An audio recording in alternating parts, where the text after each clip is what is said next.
Hi, everybody, and welcome to God Winks. We are so happy to have you here today. I'm Gina Tognoni. And my name is Ashley Crane. And we have a super special guest with us today, Don Byington, who not only is a director at the theater that Adam Sanders and I work at, which if you listen to season 1 of God Winks, you'll remember Adam. He is the creative director for the Spartanburg Youth Theater. But she is also a theater teacher and she taught my younger brother. So we have a very special connection with her. But most recently, she has been hosting Grieving with God, which is a podcast all about moving through grief as a believer. And we're really excited to talk to her today about all of those things and hear her God wink. Dawn, why don't you tell us about your personal walk with the Lord? Yeah. So I accepted Jesus when I was 5 years old. And so that means I've been a Christian for 45 years. I didn't want to go to hell. That was like my one reason for accepting Jesus. I was in a very strict church with my parents, and an evangelist came by and he was describing hell and saying this is what it's like and this is what your torment is going to be. And as a 5-year-old, I was scared and I said, no, I want to, I don't want that to happen to me. So I accepted Jesus and I said the prayer and got baptized, quickly after, and I was a good firstborn girl. Okay. So I did all the right things. I obeyed my parents. I did, I checked all the boxes. I went to a Christian college. And it wasn't until probably my sophomore, junior year in college, I was walking home from a church event at this college. And it just hit me. I was alone and I was praying. And I just said, you know what? There's got to be more to being a Christian than just saving myself from going to hell. And there has to be more to this than just witnessing and trying to get as many souls into heaven. And I felt like the Lord really spoke to me in that moment and said, yeah, it's about relationship. And that's when I really feel like in college that my journey into my relationship with God began. And I also came home that night after accepting Jesus and ran into my grandparents' home. And I just said, you're going to hell if you don't accept Jesus. And my grandparents were appalled. And so my parents got to sit down with them and they actually led my grandparents to Christ that night. And then we all got baptized together. And my grandmother to this day is still, very, very strong Christian. And her and I, she's 96 years old and we talk about, we talk all the time. So Dawn, were you raised in a non-denominational or Protestant church?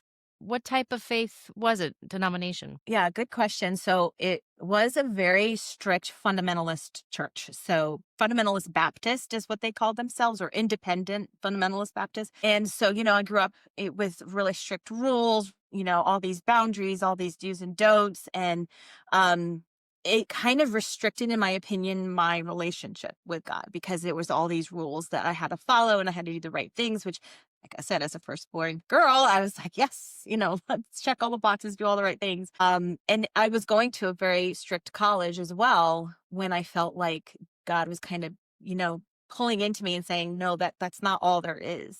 There's more to this than all those rules and doing the right things. Tell us a little bit about where you're from, your background, your work as a theater teacher and director. We love talking with artists. Yeah.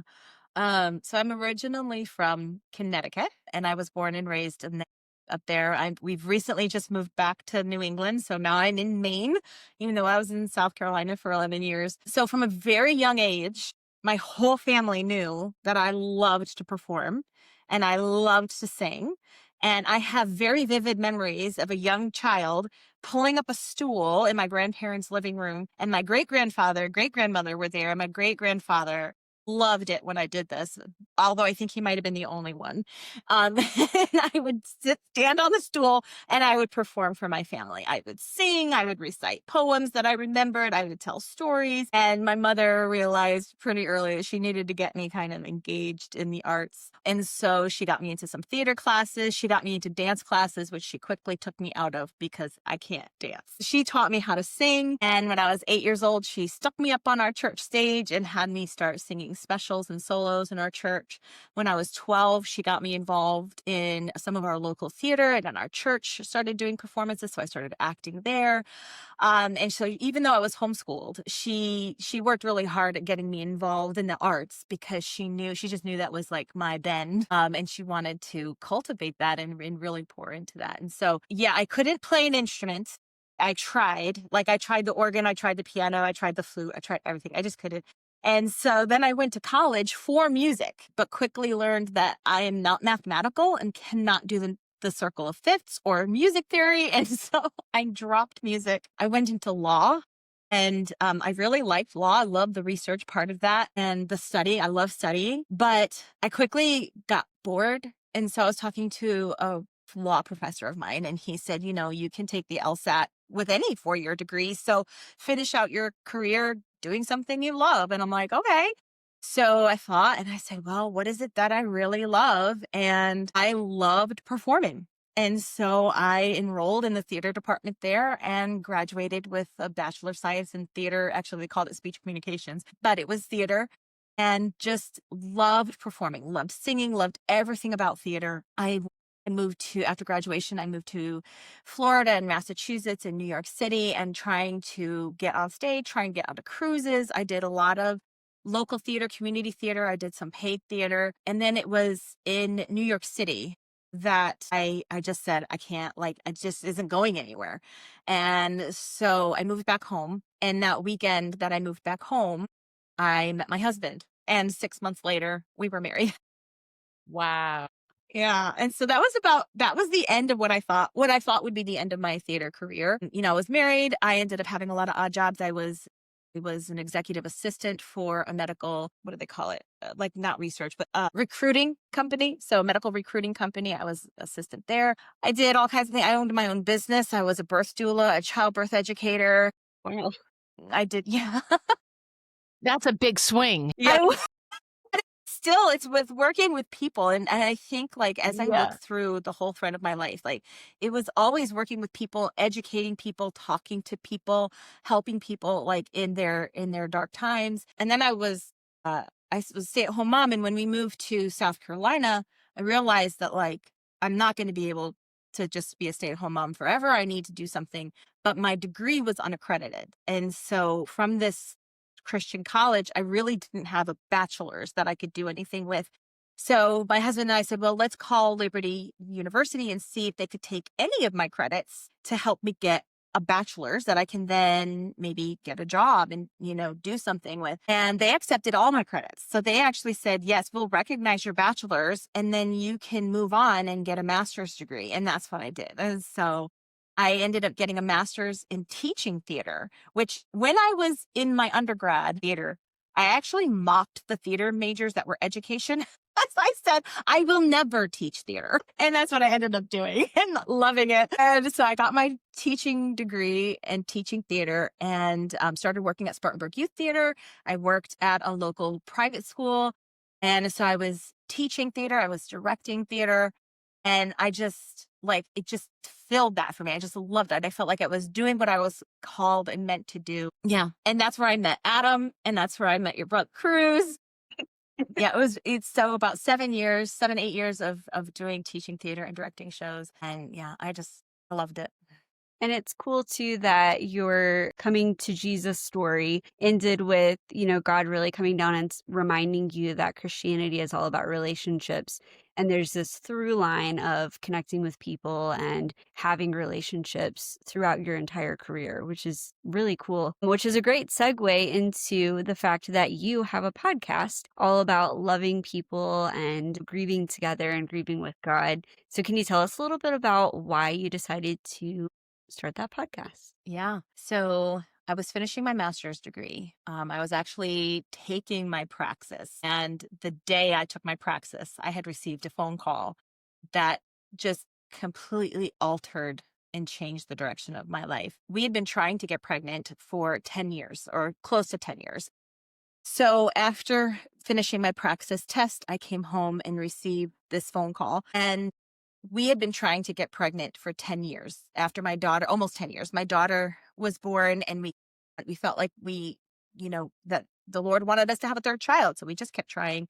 We found out that I had PCOS, which made it very difficult to get pregnant at certain cycles in your life. And so we were praying, we were doing all these things. We didn't want to go in vitro or medication. So we were actually looking at adoption or trying to get pregnant naturally. And so we'd gotten pregnant. And we were thrilled, and we were like, this is God's hand and God's promise.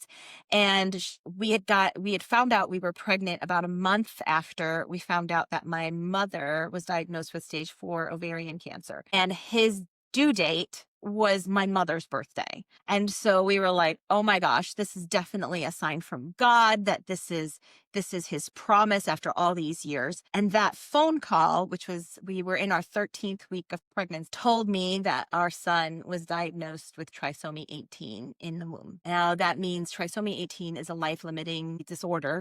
And that if you are a girl, expectation to life is greater. You could live a couple of minutes after birth to even a couple of years.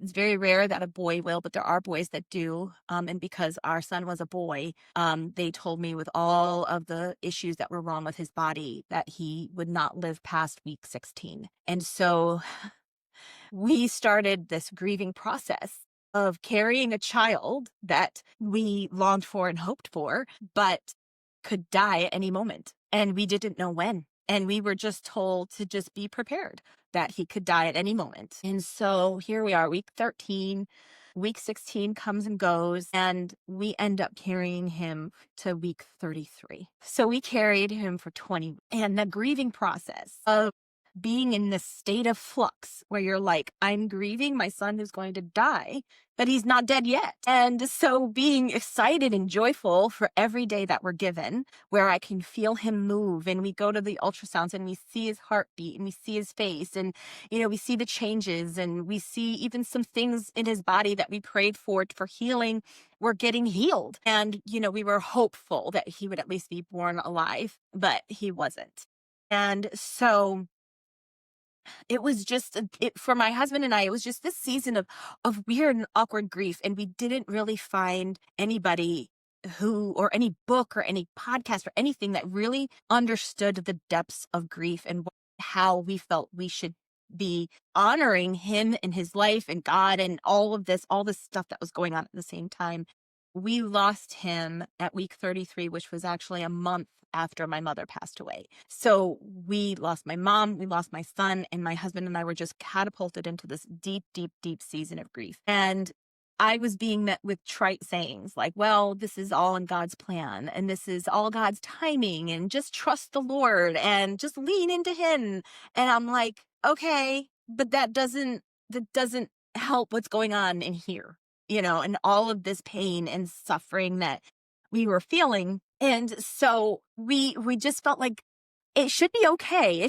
We should be told that it's okay to grieve and to be mourning and not feel shamed because we're sad. And it actually started me writing a book. And so I started writing Ezekiel's Star, in cataloging everything that we went through and everything that God did for us along the way, all the answered prayers, all of the people that came into our lives. We just started to document everything in this book about those 33 weeks of carrying him, or 20 weeks of carrying him to 33 weeks.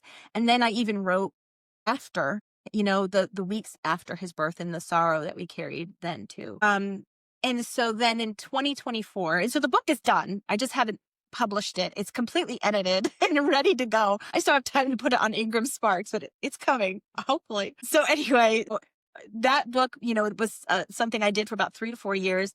And then in 2024, we moved from South Carolina to Maine. And as I'm moving, I just hear God say, I grieve with you. And that was something that we had felt, my husband and I had felt as we were grieving, that, as I said earlier, when I was in college, I realized there was more to Christianity than just having a God way up above me, but that he wanted relationship with me. And so my husband and I were like, if he wants relationship with us, then it's got to be open and honest, right? And so we wanted to be able to come to God honestly with our feelings and honestly with our emotions, and to be able to say, I'm angry, and not feel shamed and not feel bad or feel like he's going to punish me for saying I'm angry, I'm hurting. And through those moments, when we were grieving, we felt the Lord grieve with us. Like we felt there were moments, and I felt in particular nights when I would go driving because I couldn't cry for my kids again, and so I would go driving and I would just be yelling and crying, and I would just feel the sense that God was crying with me. Mm. And so, like, not offering a solution, not telling me what I was doing wrong, not telling me that I just needed to have faith, but that he literally was crying with me, that this hurt him. Can I just stop you there? That is Yeah. so beautiful because, I hear that, but I also hear if he's grieving with you, did you come back at him and say, but you can fix it? Yes. Oh, yes. Tell me what he said then or what you felt. How did you Yeah. reconcile that? I began to realize that he does not always answer. He may not ever answer why he heals some people and not others. A friend of mine, his mom went through cancer, same cancer my mom had, and she was healed and my mother wasn't. I've had friends who had the same kind of diagnosis as Ezekiel and their kids live and mine doesn't. Or their kids was healed, and mine wasn't. And so, yeah. And I had to, in my relationship with God, realize that he may never say, this is why I'm doing it. But it was more than just trying to have faith in him, but to know that even if he doesn't answer, that he didn't leave and I love that. that he was always there. And And he he had your wasn't going to best run from interest me. at heart. He has your Yep. best interest at heart. So that is to say, did you beat yourself up and say, I should have done more IVF, or I should have done IVF. I should have adopted. I should have, because, some people could do the reverse, right? I had IVF. It didn't work for me and my husband. So I would beat myself up. We should have adopted. I should have tried harder. I should have tried younger. I should have tried. So tell me how you dealt with that dialogue. And is it normal? Oh, yeah, totally. Like all of those things, I should have done X, Y, and Z. And I maybe even took it a step further by saying, God doesn't want me to have another kid because I screwed up my 2 kids. Whoa, that's I must- creative. Oh, yeah. I That's must be creative. such a horrible mother that he won't let me have another one. Punishment. Yes. Oh, yes. And a lot Okay. of that came from the kind of church I was in. So those were some of those scars and those wounds that, that I thought, okay, I had dealt with these things. I had, God and I, we were on the right page. We had healed some things spiritually from my past. And then all these things start bubbling up and having to just rebuke it and say, no, my God isn't like that. My God isn't vengeful towards those he calls sons and daughters, and I was his daughter. And I had to understand that, Yes. that he loved me and he wanted the best for me, and he may not be able to explain everything to me, but at the end of the day, I was his daughter and he wasn't going to abandon me. And to trust him that his provision is enough. His plans for us are to succeed us, to protect us, and our ways are not his ways. His thoughts are not our thoughts. Those are the things I had to tell myself when I would get stuck with, it's my fault, I did something wrong, And so this is what I am saying here, is that this dialogue, that we're taking it upon ourselves and taking it out of God's hands and saying, well, you should have given me, and this is what would have made me happy. And what I think this would have made me happy. Of course it was a child. That's the other tough thing we're talking about here. This is a very tough subject. Oh, yes. Children and fruit. Mm-hmm. Why? Because I think for 2 things, and Dawn, I don't want to put words in your mouth, but the way Sure. I viewed it was society has said to us that not only is it a blessing to have children, it's expected. Yeah. And expected meaning you should have the 3.7 kids or the 2.4 kids, and it should Right. look like this. And, and people identify with it. And where am I going with this? I have to be careful. But what I mean is there is a pressure. Mm-hmm. Women have this is what women have done, have children their entire Right. life. We Right. were bred to have babies. Yeah. So if we didn't, what does that mean? Mm-hmm. And and it's a deep hurt because it is wired within us. We are made to have children. So, but yeah. God didn't, it's not for everyone. Right. Right. It's And what not for was everyone. hard a lot of times was, going to church and hearing the testimonies of the women who were saying, know, well, I was know. infertile, and all of a sudden, look at this, And now I'm fertile. Why baby didn't boy. I get fertile? And I'm sitting in the back going, okay. But that doesn't always happen. And so what about the testimonies of the people who suffered? What about the testimonies of the Suffered, people who didn't had to accept. didn't get that child or that rainbow baby, but they still followed God. They still pressed in and leaned into And said walking good with him. prayers and their heart, Yes. and they asked, yeah, I know. Yep. So in this, how long did it take you to come to a place of, not, I don't know if the word is consent, but to receive God, to trust in him in such a deep way? How were you emptied? I mean, how long did that take you? Gosh, I mean, I still feel like I'm still doing it 7 years later. Really? There's still times I come to God and I'm just like, pouring out my heart and my pain to him. But, Mhm. there were moments after he passed. And I, as a birth doula, I would always tell my clients, like, you have 3 trimesters where you're pregnant, but there's a 4th trimester. And that 4th trimester are the 3 months after giving birth, where you are readjusting to life and you are adjusting to a new baby and new routines. And, your body is changing. And it was the same. I had to give myself the same talk that those 3 months after Ezekiel had to be the moment of like readjusting to life without a baby, readjusting. My body is still acting like it Yes. had a baby and it was pregnant. Hormones. Yes, all the hormones are taking all their time to readjust, and to just give myself the grace to grieve, giving myself the space to be hurt and to not have too many expectations on myself. And so giving myself the same advice I gave my doula clients. And in that time, it was a time of a lot of prayer, a lot of Bibles reading, a lot of getting together with people who I knew would not fill me with those trite sayings, and just kind of patting me on the back, like, it's all going to be okay. But to people who could sit with me and let me cry, Yes. who would not try to fix me and just be there. And it was in those moments, that I started to, come to terms with, God not answering our prayer, God not giving me the baby that we were hoping for. My husband and I went to counseling every week for about a year. Good for you. Yeah. Are the statistics for marriages after the loss of a child are really not good. And so we wanted to make sure that we were not going to fall into that statistic. And we worked really hard at processing our grief together, even Mhm. processing our grief separately. We Mhm. would have separate sessions, but just making sure that we were talking and processing. And then in the meantime, processing with God. One of the things my counselor said was one thing she noticed with us, which she thought was a testimony, I guess, to the reason why we didn't fall from the faith, was that we made it a point to lean in to God, even if we were angry. And our leaning in was me like pounding my fists against him in anger. Amen. Like we were still leaning in. We Yeah. weren't pulling away. Yes. Greatest example. How do I know I'm growing? Because I'm going towards God in little baby steps. It could be.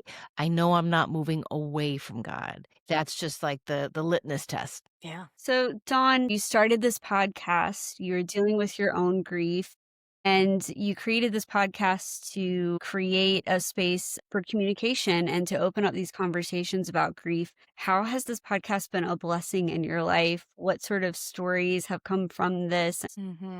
Yeah. So as I said, 2024, I was moving to Maine and the Lord just said, you're going to start a podcast and you're going to call it Grieving with God, because I felt like it was important that people knew that God grieved with them and that he wasn't standing against them. And so that there was this identification of the Savior, of our Father, just walking with us through our sorrow. And so I had started it with the idea that I would talk to women who had lost children, or women who were infertile and couldn't get pregnant, who might be going through the adoption process, or any kind of child loss is what I initially thought the podcast was going to be. But as the podcast began to grow and more people started to talk to me, I realized that this podcast needed to be about all kinds of grief.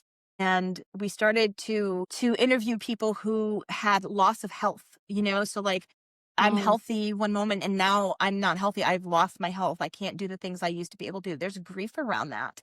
We started to talk to women who lost their husbands, women who had children who had disabilities that they weren't expecting or planning. We've talked to fathers, who were experiencing their wife's loss of a child. So we talked about it from that perspective. But I've talked to people who have lost their faith at one point and have come back to God, but like that experience of like something bad happening and then just losing faith. And we've talked to people who have been hurt by the church and have grieved losing their church family. We've just expanded it to include all this different kinds of grief, and I'm getting ready to start talking about the loss of friendships. We're grieving the loss of childhood, as you grow up into an adult.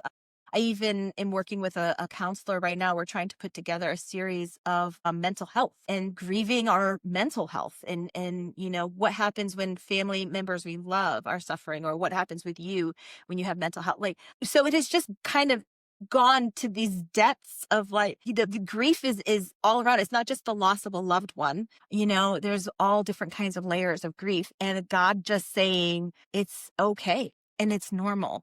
And this is part of where we are in our world, and that it's okay to, and I think that was the thing that I really needed when I was grieving Ezekiel. Was I needed somebody to say, it's okay that you're sad. Yeah. And it's okay that you're sad years later, because some people think, well, you just got to go through the grieving process, the stages of grief, and then you'll move on. And I'm able to tell people in my podcast that I interview that, like, and other people that I talk to that I don't interview, that like grief is a companion now. It's not something I kind of go through and get over, but it is something that I live with every day. And now it may not be the same intensity, and it may not be to that depth or that level of pain, but it is something that has affected me and has left its mark on me. And it's not something I need to just get over. And it's okay, even 7 years later, to, walk down the street and think of my mother and start crying. And it's all normal and it's all okay. And to be told that, yeah, it's okay. Yeah. That's so beautiful. So this is God winks. So we love those moments where God comes down and he reminds you that you're not alone and that he's there alongside you. And just like, grief might be a constant companion, God is always there for us. Absolutely. And so tell us, Dawn, a little bit about your God wink. Mhm. So I love music. I love it, and I love singing, and music speaks to an emotional, deep part of my being. When I was younger, I was kind of told to like curb my emotions or hide them, and like God doesn't really care about things that are not productive, and emotions are not productive, so music to me was my indulgence, to like really feel the emotions God gave me and to feel God with me. And so through when I was grieving Ezekiel, we were carrying him, and it was this really, really hard time. I had a really hard time listening to worship music. And worship music to me was like the way I spoke to God. And so for a very long time, I just couldn't listen to my normal worship music. I had to listen to other things. And so I was on Spotify looking for all these like different songs and something that was sad that would let me feel emotions and cry. And I came across this song called Runaway by Jess Ray. And it is a song about a child running away from his mother, right? Like you're going to leave in the middle of the night, you're going to take your bag, and the mother or father, whoever, is in the song is saying, I'm going to find you. No matter what you do, I'm going to chase you and take you back. And it used some biblical concepts like yeah, I will go for the one out of the 99. But I had heard, other secular songs use some Christian concepts, so I didn't think anything of it. But I really legit thought this was just like a secular song talking about a parent and their child. And every time I would listen to it, I would feel like it was my song to Ezekiel. Like he was going to run away in a sense, like leave me, and I would not be able to chase him. I would not be able to get him back. But I felt like that was my heart.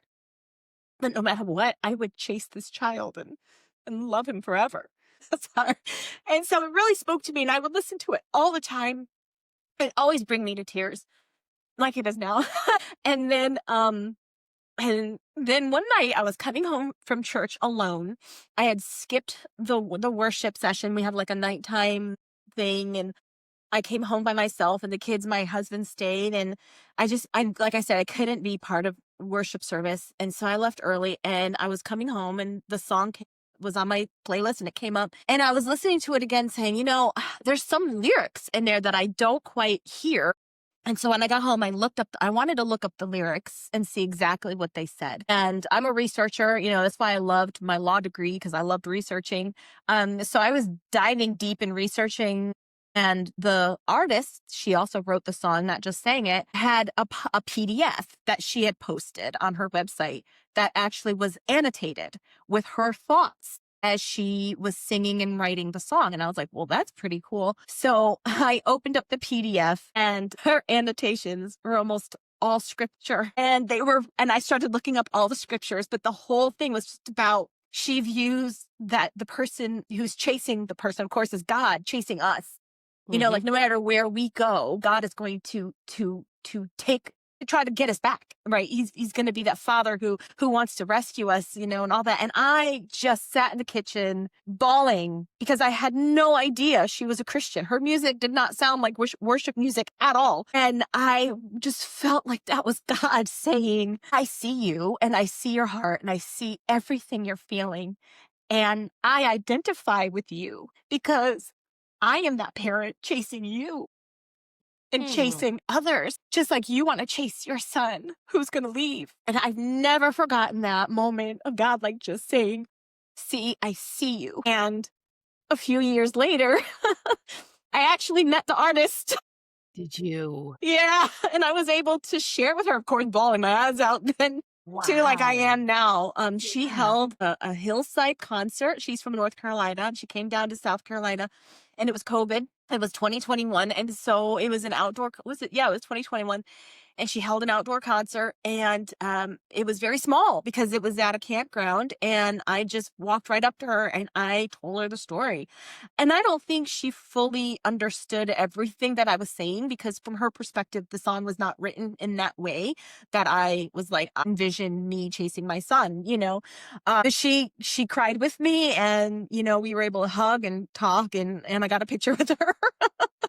But yeah, even to this day, when that song comes up, even my husband, the music doesn't bring him to tears like it does me all the time, but he identifies with that song as well. And I just felt like that was a very, very clear example of God saying, I am grieving with you. I do understand what you're going through, even though I'm not giving you answers. And that stayed with me for a To very me, long that time. just sounds so much like, for me, that's almost how the Holy Spirit works for me. It's like, you hear this common word, I got to download. I don't know. And I always think that sounds so new agey, but it kind of feels that way sometimes with the Holy Spirit. It's like, you just know that the way your heart is feeling, the way your emotions are, and the information you're getting so fast, it can only be the Holy Spirit. Yeah.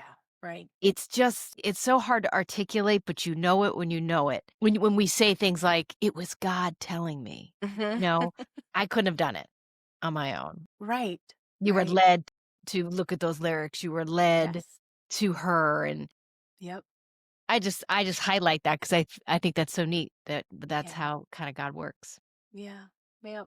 We love talking about being creatives and our relationship with God and how God moves through us as artists. Talk to me a little bit about how God has moved through you as a creative and what you think our role as believers and creatives are. So, like, as I said, I really love music, right? And the arts. And I feel like the arts are such a powerful emotional experience. And I've said before, like, I'm an emotional person, and that's just how I communicate and interact with things around me in my world.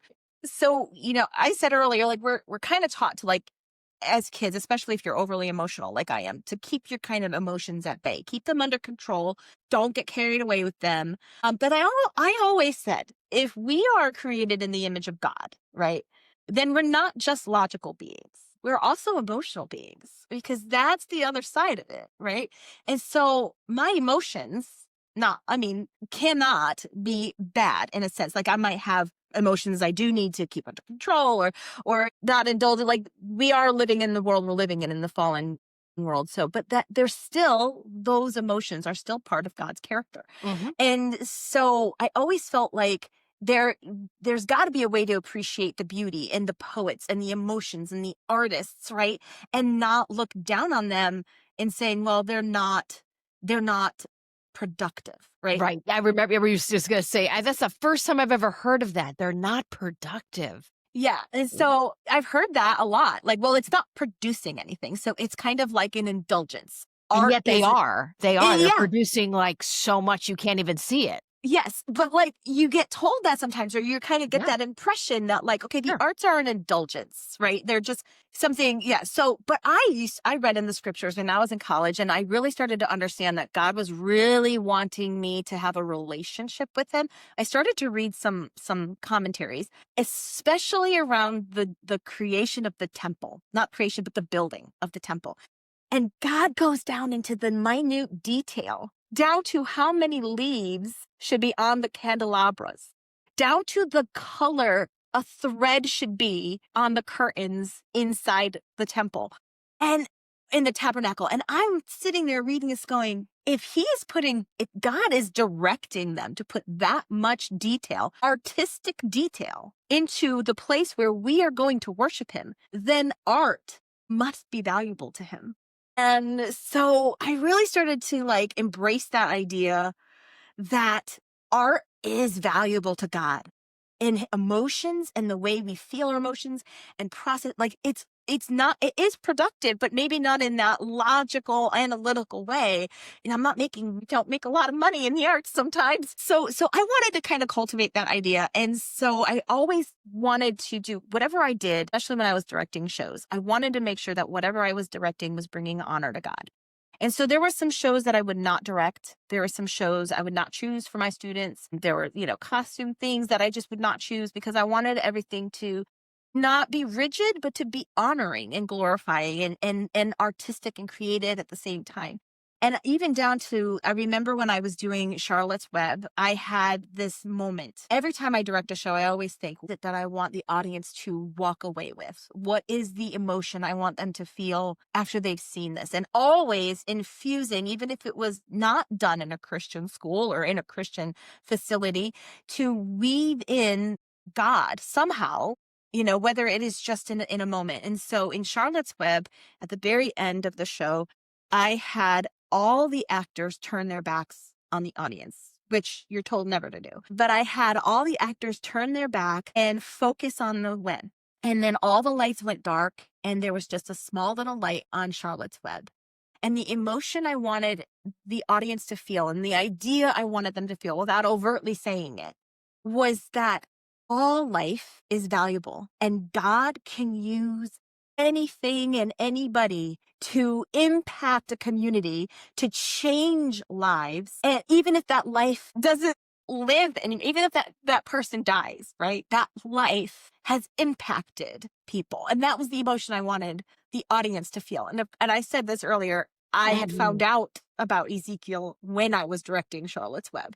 And so that was kind of like an emotional journey for myself, as like this, I wanted people to see that, that there is beauty in all life, no matter how small, and to walk away in awe of what God could do without actually overtly saying, this is God, And so, Beautiful. yeah, I do. That's how I see God in the artist process, and how I see myself as a Christian artist, that I don't have to overtly say God. Yeah. No. And for me, it was always, because this is so important to every artist we have met, Ashley, I think you'll agree, we have to be heard and we have to be seen. Often, maybe some of us grow up maybe not being heard, maybe not being seen, they're told that you're not productive, whatever we were talking about. And there's something as an artist that comes over you, and you guys tell me if you agree, that when you're in the zone, when you're creating, you feel seen and you feel heard. And I feel like we are facilitators when we create, and that's the gift that God gave us. And that's the light we get to share. If it's in acting, if it's in painting and singing, Yes.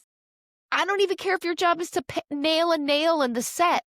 That's right. Do it with joy and do it with beauty. And that's who we are. And it's like, that is all God. That is all God. I mean, just the idea of like explaining that your audience would feel, see, that is the truth. As an artist, you're always asked, like, because Penny Templeton, shout out to Penny, right, would always say to us, what's your driving question?